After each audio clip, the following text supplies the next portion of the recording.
uptown Charlotte. NC State, the Wolfpack, they have entered the room. We will spend 15 minutes with Coach Doeren, then we'll spend 5 minutes with our individual players as well. As we've asked throughout the day, even though you may have a relationship forged with our personnel here, for those watching around the world, if you would, please identify yourselves in the room and the agency that you're with. And we will start, Nick, on the third row. Coach, to your left, it will be Bob Holliday. To your left, Coach. Hello, Coach. Bob Holliday, WRL.com right here. Over your first 5 games last year, you averaged 166 yards per game on the ground. Over the last 7, nowhere close to that. 4 games where you didn't even break 100. And this despite having 2 running backs who are now good enough to be in the NFL.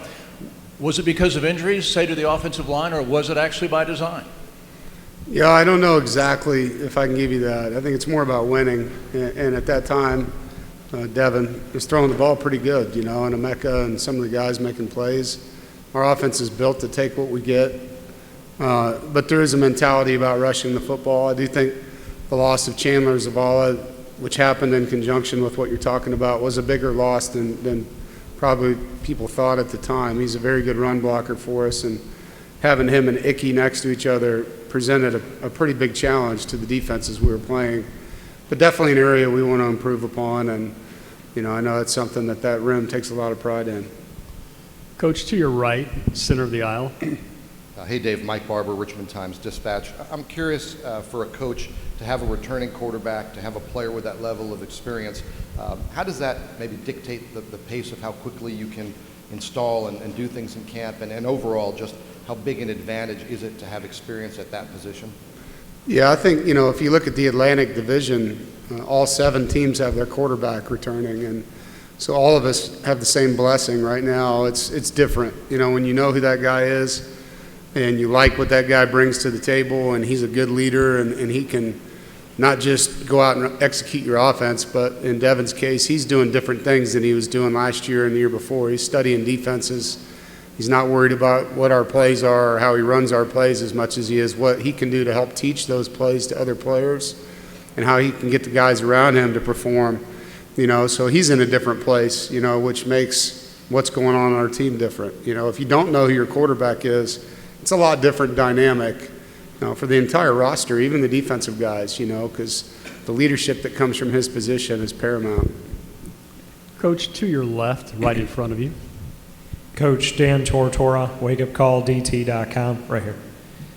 And so looking at the fact that this is the last time we're going to see divisions in the ACC, how you're handling that and looking at that 3-5-5 model, and if you've been a proponent for wanting those top 2 teams in the conference to really be the ones that get to vie for that championship. Yeah, well, I'm excited about it, Dan. I was one of probably many coaches in our side of the division. As a player, just use Isaiah as an example. He's a Virginia native, and we're going to play the schools from Virginia twice every 12 years, so he'll get to play them one time maybe in his career, and for us, we play Duke one every 6 years, and I just don't like that cycle of playing other teams in your league, particularly teams that are close, that you recruit against, where players are going to be on your team and would like to go play back against those other teams, so on top of that, I think the best 2 teams should play each other for the championship game.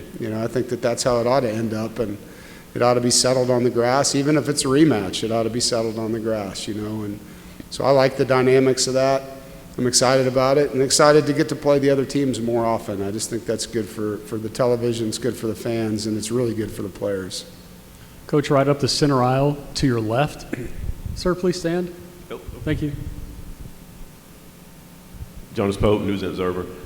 Coach, we've asked the players this, but in the offseason, when all the guys started the run it back hashtag and so many key pieces started to return, what were your thoughts about that, and what did it say about the culture and what you guys are building that so many guys want to come back for this last year and try to do something special? Yeah, I think it speaks volumes that they want to be a part of it, and several of them could have left that were healthy, Corey Durden and guys like that, and some of them needed to come back because of injury. And it doesn't happen if you don't have that kind of setup, not just in the locker room, but with player to coach, coach to player. I'm very proud of that. I think we're the only staff in the ACC that had all 10 assistants return. We had, at one time, the fewest number of players in the country in the portal leaving our roster. We had a lot of players return, as you mentioned. So I think all of those things are indicators that it's a great place not just to play, but to work. And so I'm very proud of that, because it hasn't always been that way. It's taken time, not just on my behalf, on the players' behalf, on the coach's behalf, the chemistry, getting it right. And so it's fun to be a part of that transformation, and very proud of it. Coach, to your right, just about the 7th row. Hey, Coach. Colin Wilson with Action Network. NC State athletics has been interesting lately. The baseball team in 2021 got removed from the College World Series. The 2022 team was the last team in. The women's basketball team had their struggles with some things.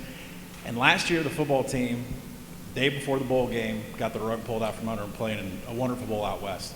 Is there more of a chip on the shoulder of this roster, just more of an attitude of ready to take control, just, than other seasons that you've had before with, and maybe that plays into some of the players coming back, but is this roster particularly looking forward to getting revenge on maybe not playing a bowl last year? Yeah. Well, you're a doom and gloom guy, huh? I mean, damn.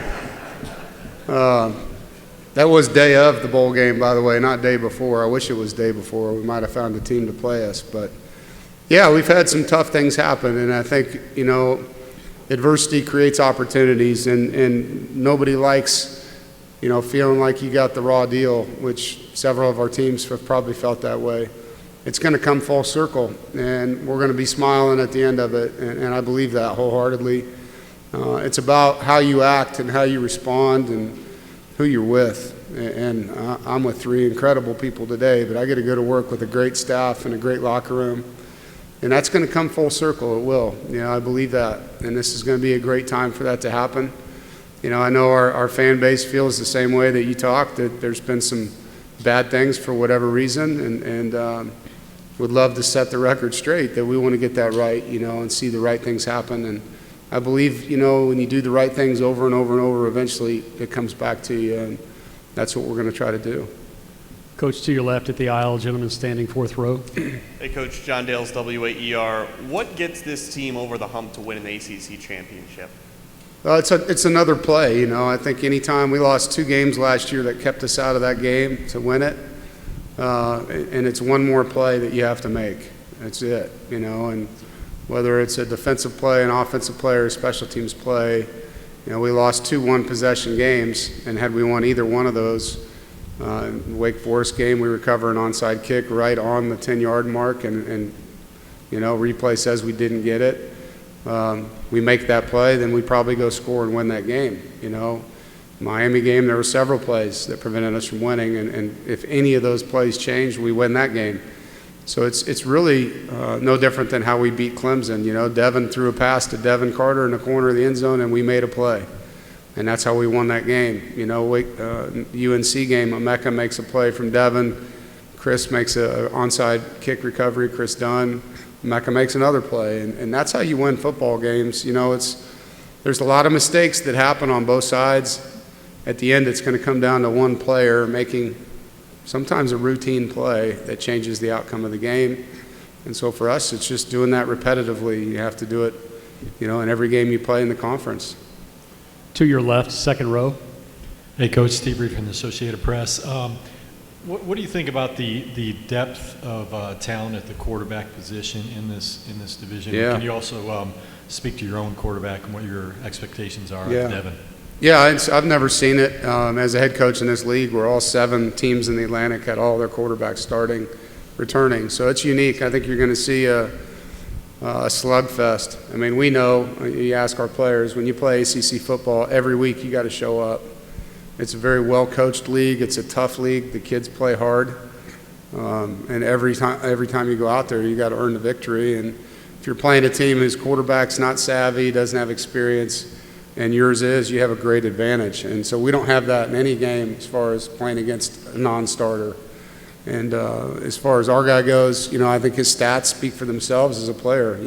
Things he did, taking care of the football, the clutch throws, the 2-minute drives, the red zone performances, But on top of that, as you get to know Devin, the human being that he is, the teammate that he is, the coachable player that he is, the family person that he is, that's what makes it fun to coach him, and God blessed him with arm ability, but the family that raised him gave him the opportunity to be the young man that he is. And so I'm privileged to coach people like that. It's not always like that. You don't always get people that you get a coach that are humble. And with him, it's been a great journey, and just look forward to extending it. Same general area coach, first row, though, to your left, same spot. Joseph Jones, CarolinaGridiron.com. Last year, you held opponents on third down, a very low success rate. Going into this season, how excited are you knowing that you have some really solid defensive starters coming back? How can you then utilize this to improve what was already a really good opponent third down percentage? Yeah, I think Coach Gibson and the defensive staff, present different things that are unique. And our scheme, the 3-3-5, allows us to do a lot of things, to hide things, to bring pressure from different places.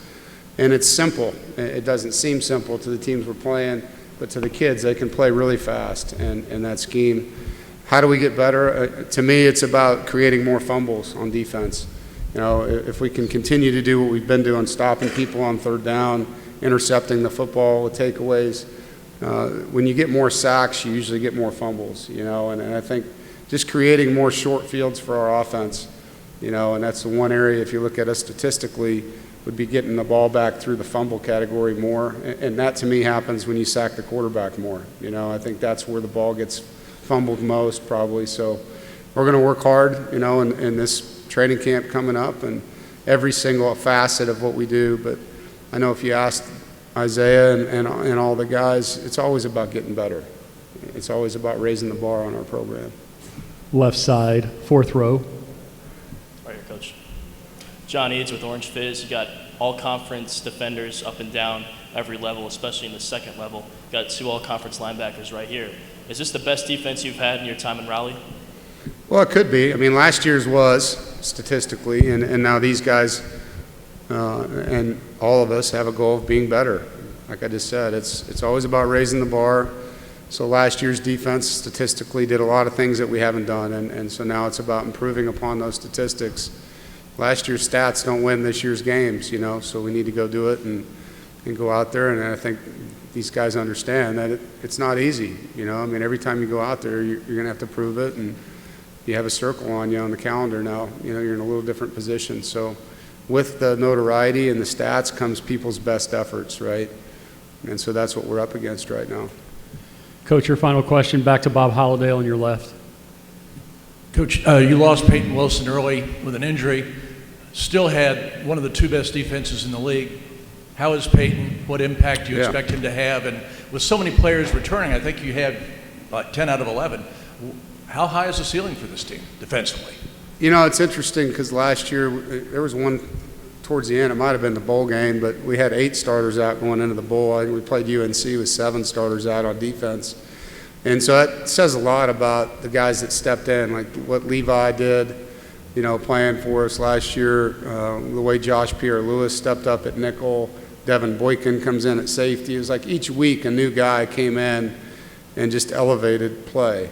C.J. Clark goes down, and we move Corey Durden to nose, and he's all conference, and so a lot of really cool things happen that way. And what that did is create depth for this year, because now the guys are back, like Peyton that you mentioned, along with the guys that played all season, like Drake. And so it built, that depth in your roster.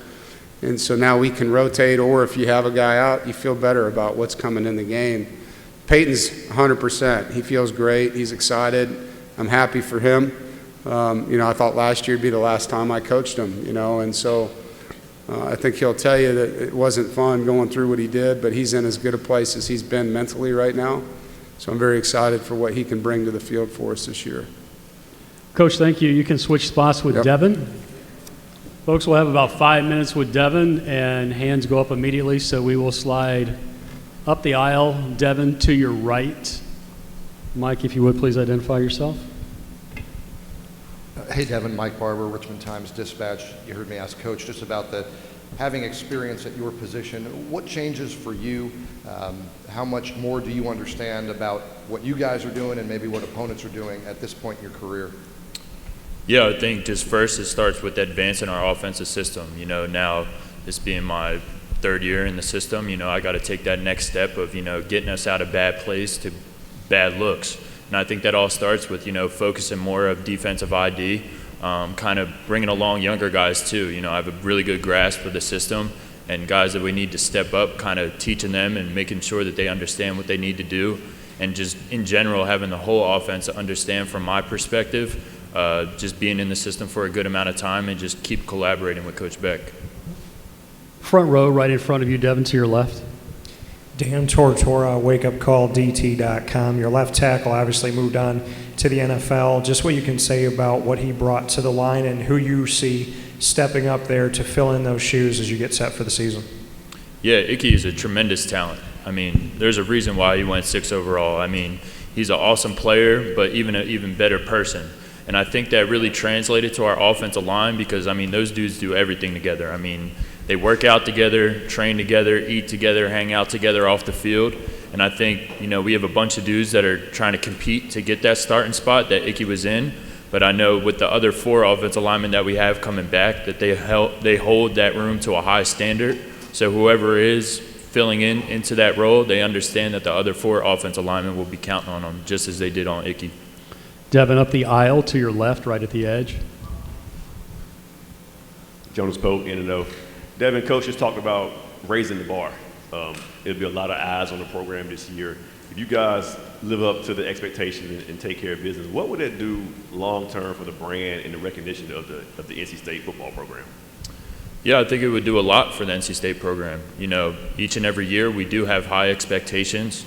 And, you know, a little bit of what we put on film last year, we're kind of earning that respect a little bit.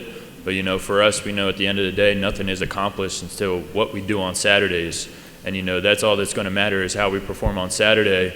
And, you know, if we prepare each and every week like the way we're supposed to and perform that the way we're supposed to and capable of doing, I think this could raise the standards to this program tremendously. Devin, to your left, third row. Bob Halliday, WRL.com. Devin, you had an interception just once every 86 throws. No other quarterback can come close to that. In addition, Coach talked about you have the ability to throw in tight windows. Coach talked about the Clemson game. We could also mention the win at Pitt when you threw a back shoulder throw, you know, with what, 2 seconds left. It's a, you know, perfect strike between the defender. My question is, how much of that accuracy is judgment as to exactly what nanosecond to let the ball go? How much of it is maybe on your receivers? How much of it is just pure accuracy on your part? Break that down for us. Yeah, I mean, I've always prided myself on accuracy. You know, playing the quarterback position, getting with your receivers and tight ends, it's all about timing and spacing. And I think that really all starts in the offseason, you know, making sure that I understand the way that each and every one of my receivers runs their route and how I want them to run it. And on top of that, just really being prepared for what defensive look that I'm getting to certain coverages, whether, you know, certain routes are going to convert versus certain coverages or not. Just being able to be on the same page as everyone, but also making sure that, you know, I'm able to layer that ball into a second window, or if I have to zip it in, I'm able to do that, and kind of just being able to get every aspect of every throw is something that I work on a ton.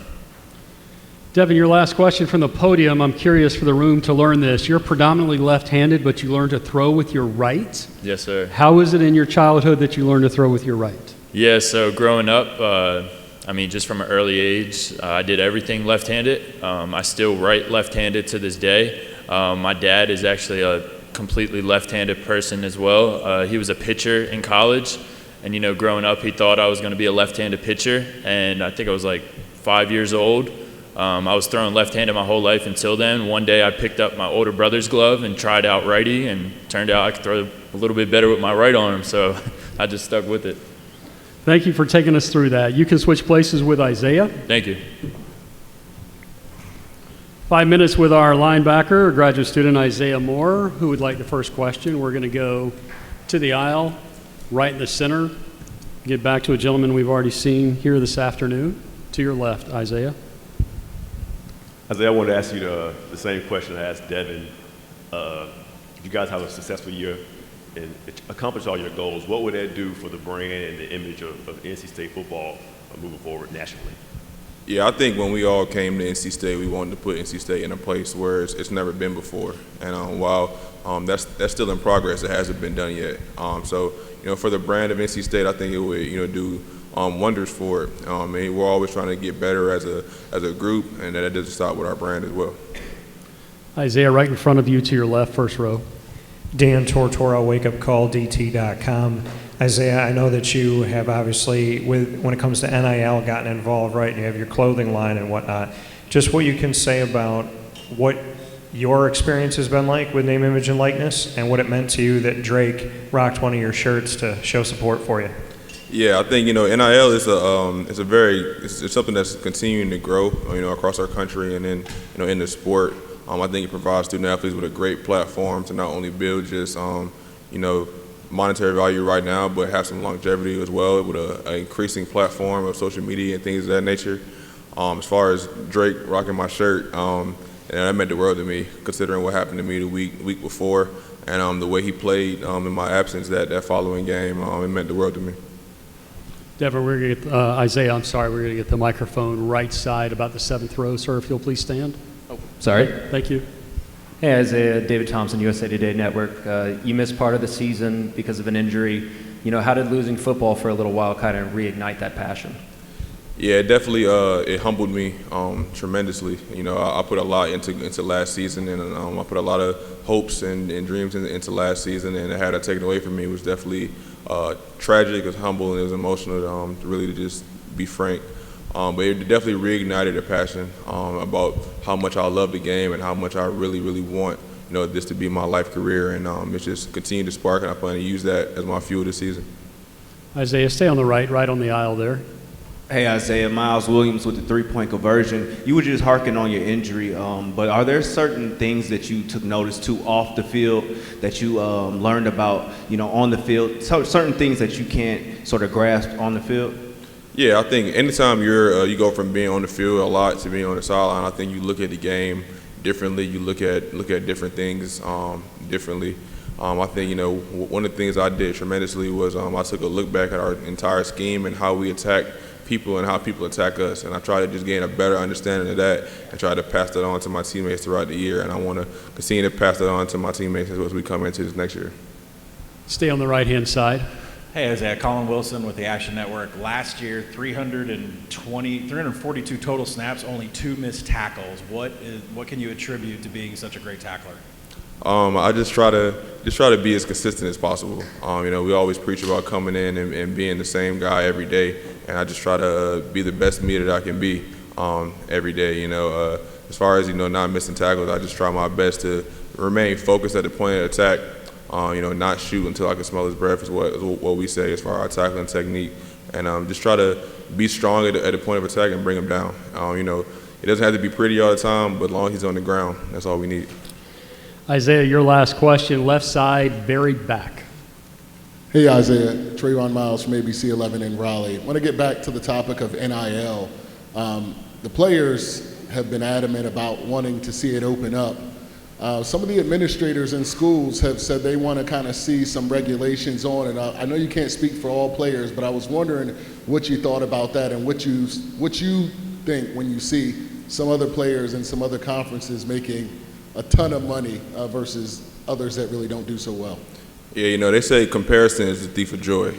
So what we get as far as NIL, NC State and the platform that we have as individually as student athletes, that's kind of just who we are.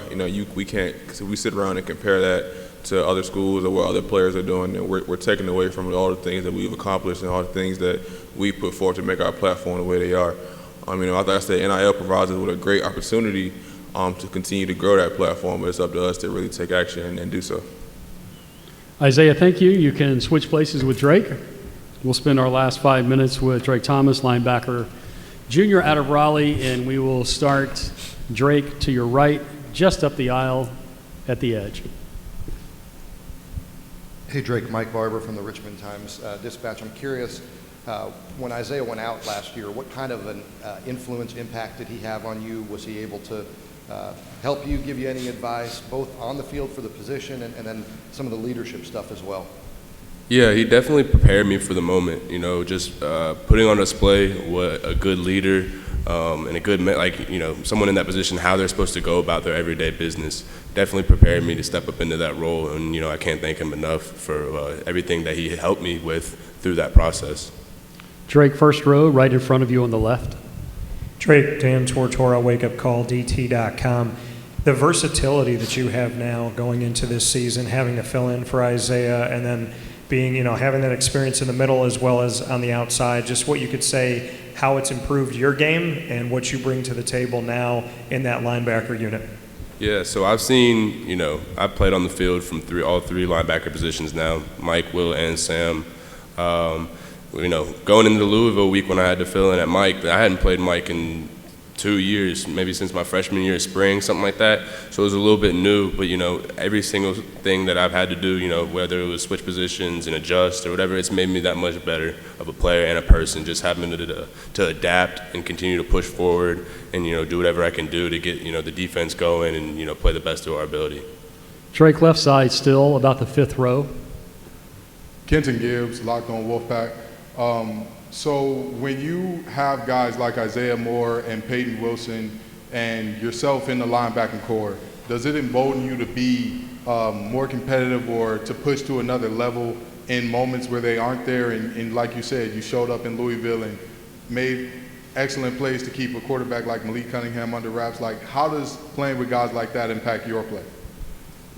There's a competition between us three every single time we step into the building, every single day, whether it's workouts, whether it's, practice, whether it's in the game, it's a race to the ball. We're trying to make plays, and we push each other to get better. We want the best for each other every single day in everything that we do, but it's also competition, and that makes me so much better of a person and, a player. Drake, to your right, second row. Hello, Drake. Darrell Owens, Legacy Maker Sports Network. My question is this. You've had a chance to look over the offseason, kind of see, spring has went by. You've had a chance to see all your fellow teammates. Is there anybody in particular you say to yourself, man, I can't wait to see that person on game one? Maybe somebody we don't get a chance to see all the time, or maybe we don't get a chance to hear about them all the time, but there's somebody you're excited to see in game one? Yeah, I think there's a number of guys that kind of stepped up in the spring because there's still some guys hurt, still some guys injured that didn't participate through the spring. So I think there's a number of guys. Example is Davin Van, Anthony Smith, just some young guys that have got some playing time but haven't necessarily have been asked to have as large of a role as that they're going to have. So Josh Pierre-Louis is another one that I'm excited to see. Just there's a number of guys that I'm really looking forward to see, and I know they put the work in, and they're going to make a huge impact for us on Saturdays this year. Drake, your last question from the podium, just 21 miles from your high school to Carter Finley Stadium. What's it been like here at the podium? What's it been like right over here? What's it been like for you to play so close to home and to the high school field? It's been a blessing, really. My family, they make it to every single game. My parents, my little brother, they can come to watch practices.